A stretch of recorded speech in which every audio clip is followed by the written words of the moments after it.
Hello, ladies and gentlemen. Welcome to another episode of Pitchside Pundits.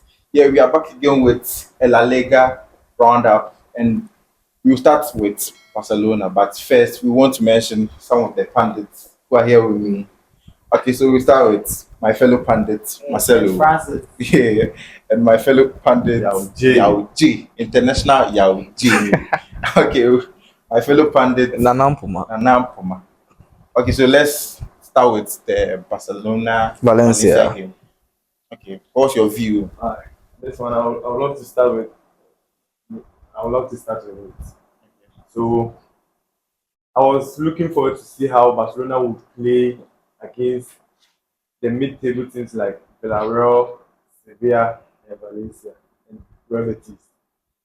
And God being so good, Valencia was their first match. Yeah. So I was following their preseason, their Clasico match versus AC Milan, just following everything. To me, I thought their defense was kind of solid during the preseason, even though they were conceding because they were using the Lamasia boys. I mean, there's one boy, Pau Kubasi, Pablo, something. Pablo Torre, Pau Victor, Hector Fort, and those So people. I just wanted to know how they would fare against these teams. Okay. With because Barcelona without Frankie de Jong, Gavi, Pedri. Pedri, and the lone Romeo, right? And so it's just Lewandowski, Ferran Torres, the up front, no one. At this moment, so they have Kunde. Their first 11 was Kunde with Arao. No, they don't have Arao. It was Kunde with Center back. Yeah. We played Inigo Martinez. Inigo Martinez and Kubasi, yeah. Kubasi. With Balde on the left and Kunde on the right. Yeah. That's new. So I wanted to know how they would fare against these things that I mentioned earlier. And from the very first half, I think I was seeing what I wanted to see in the Barcelona team. We were playing Rafinha at 10, Ferran Torres, Lamine Yamal, Lewandowski at front. I thought they were not going to have the correlation, Okay, everything was new. And they were on point, even though their final third was not that much fire as we know Barcelona to do. Okay. Lamine Yamal was not really involved in the first half of the match. And Pau Kubasi at the back, a teenager at the center of Barcelona. Yeah. I was impressed. There was a time he did a clearance, and I was like, whoa, Yeah, it's goal line clearance. wow. Yeah. With the team Chelsea, but they are shit. Ball not equal slow. The man was like, go and score, bro. I was really impressed with the teenagers. I was really impressed, even though I don't think they can play Consistently. like that Barcelona ball for like 15 matches, 16 matches. But I was okay with it, and they went ahead to win the game. 2-1. 2-1. And Yeah. people are saying the stadium nowadays is not forcing at all. It doesn't die, give up. The statue. Just go and dash it past. Yeah, so I think Barcelona did pretty well compared to the players they are having at this moment. Yeah, but we are looking forward to see how Hansi Flick will do that. Okay. How about you? So first of all, when I saw the lineup with the student Inigo Martinez and Kubasi, Balde and Kunde. the position I was very surprised was Bernal and Marc Casado. Yeah, the pivot of yeah. Watching from the preseason, I've always said that the coach Hansi Flick. should trust the La Masia boys to play the double pivot because they did excellent in the preseason.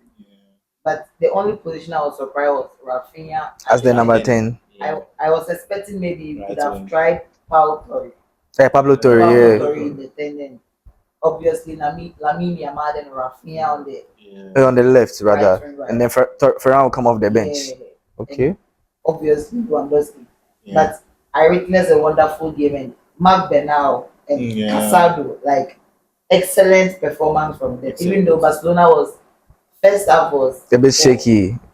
I won't say shaky. It was Poor, because we poor. weren't controlling the game. True, anyway. true, We true, would have true. considered like 2-3 We goals in the and first. Lewandowski. I don't know when Barcelona is building up and Lewandowski touches the ball, the build up becomes very slow. I think he needs to work a bit on on this. his pace and how. Let me Well, say the link up plays. Yeah, he needs to link up with the wingers better. Because his link up plays with the boys is very. Slow. But you see, Pedri, my God, that guy is world class. After when he came into the game, now Yeah. the tempo was different. Now Barcelona started controlling the game like You see? Barcelona should be controlling the game. And right now, I'm very happy that Gavi joined the last training section. So Gavi we can will expect also Gavi to be back soon. Yes, Mm. Gavi will be back maybe in our next maybe Before the international break. Atletico Bilbao, he wouldn't be around, but So before the next international game, break or something. yeah, he will Okay. be available. And Baldi also had a knock, so we had to substitute for Gerard Martin, who also did well. Another La Masia product. The farmhouse. The farmhouse. Great. And Pau Victor was also something amazing talent we all know from the preseason. Yeah. Go get her. Proper go get boys her. away. He can be a backup to Lewandowski. I think after So, the first half, I you think- guys really did well. I wasn't so much impressed with everything, but with the scoreline and the players. Like you took advantage when you should have. Football is a moment. I think Yeah, that it's all about moments. So. Barcelona will give Real Madrid a competition, a very great competition. This particular Let's see. Yeah, it's not outside the realms of possibility because we've seen the Galacticos, we've seen other times, we've seen times that on paper you expect Madrid to win the league, but Barca, Xavi's first season, his first full season, Barca won the league. They technically ran away with the league. Like was a 6-7 point difference. So one thing, I think Stegen is also losing the only thing he was good at, which was ball distribution and passing. That was his key attribute as a ball playing goalkeeper. And from preseason, He's been making a lot of he's mistakes. making a lot of mistakes at the back, It's dashing out passes in crucial times. Stegen, I think he needs to game his. like he needs to sort himself out. Ter Stegen is, to me, he's going through what De Gea went through in his final 2 seasons. Like we could see the decline from De Gea after the World Cup, but it became more evident 2 years ago. We started seeing it. I think if it wasn't for the financial situation, I know for a fact that Barca would have bought someone else because you have keepers like Mamadashvili, Alex Valles, and even the Bremen goalkeeper, like players who fit the model of a ball playing goalkeeper.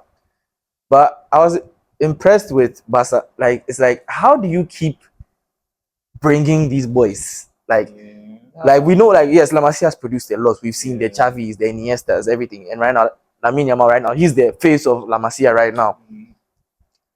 I just find it so amazing that one team, like your academy, is part of your DNA. I feel like, to me, honestly, I feel like not to an extent, but Barca can provide a tough time. Like they can actually compete for the league, but that's also dependent on injuries because you can't be relying on a group of 19, 18, 17-year-olds for a 38 match stretch. No. Hopefully, De Jong comes back. Like he comes back to the player that we know he is. Pedri can stay fit because honestly, Pedri's injuries are your fault because of how much you played him when he was younger. And then the Spanish national team with the Olympic squad wasn't ready. So right now he's going through the side effects of that.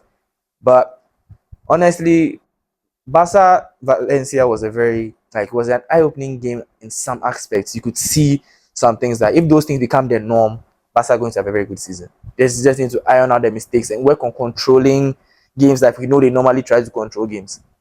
So yeah. I was impressed. Yeah, and Mark Casado especially. I've been talking about that boy for a year now. I've been trying to hype the boy up that you don't need to go for a Kimmich or whatever.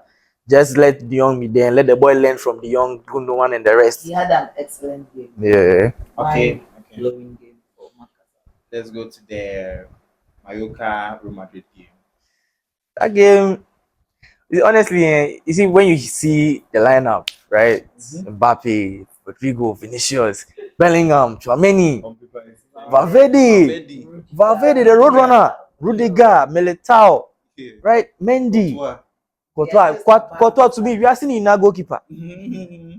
You like for someone who doesn't really follow La Liga, right?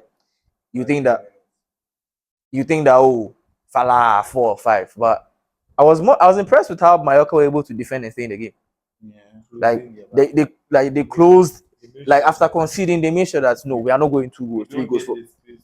Yeah. Yeah, I watched the game. And to be frank, first 20-30 minutes, Madrid Madrid won. was out of control. Yeah. There was no way Mallorca could have handled Like that onslaught. 20, 30 minutes, yeah. Madrid was all over the place. The front four was killing it. Yeah, but The another link up was crazy. my problem with the front four is that they are all left-sided. It's like the center is vacated, No, they're on the left.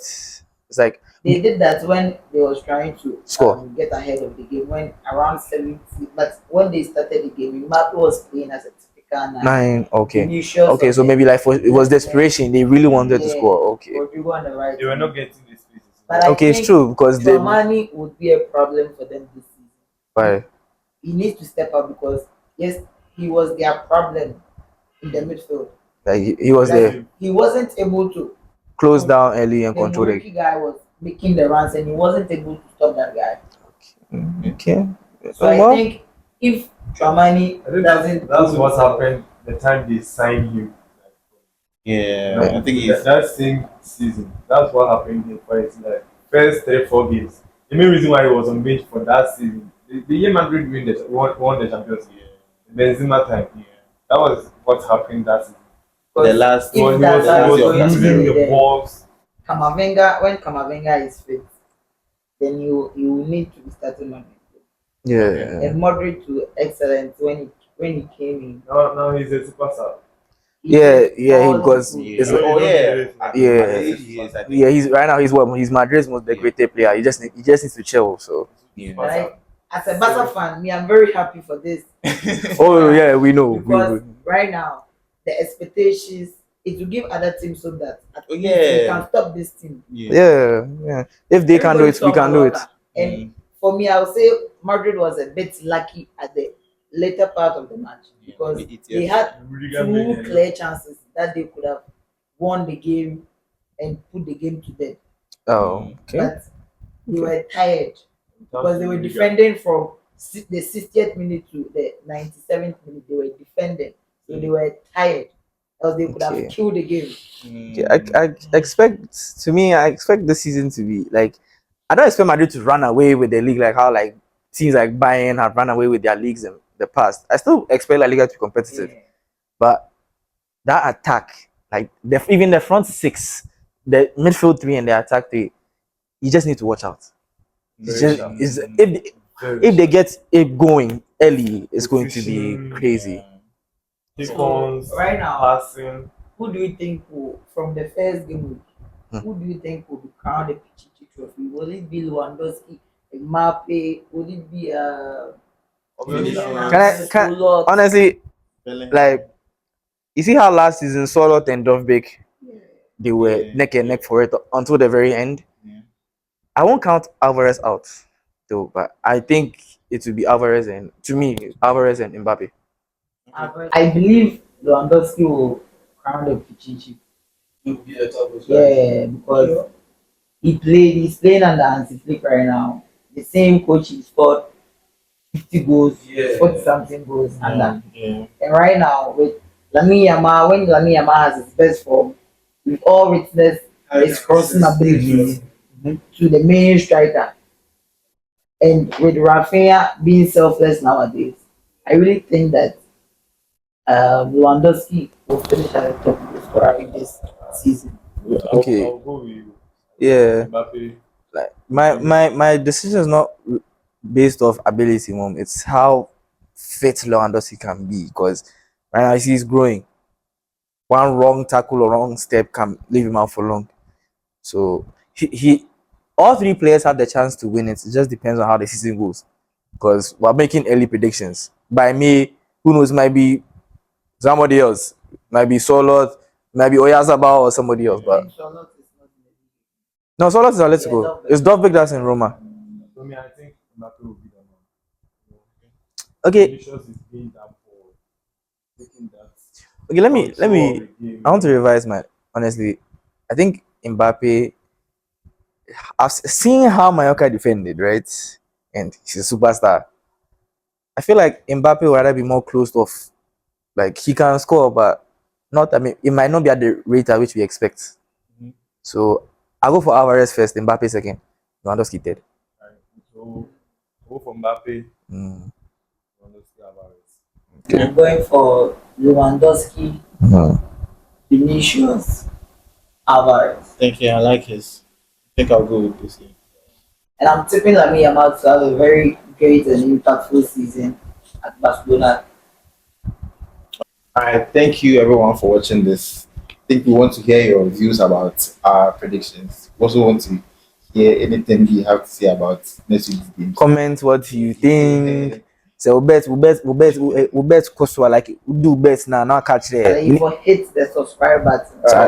Like and share to your friends. We need to be up a bunch. Like Share. and give us the comment. Alright. We love you guys. Thank you. Safe.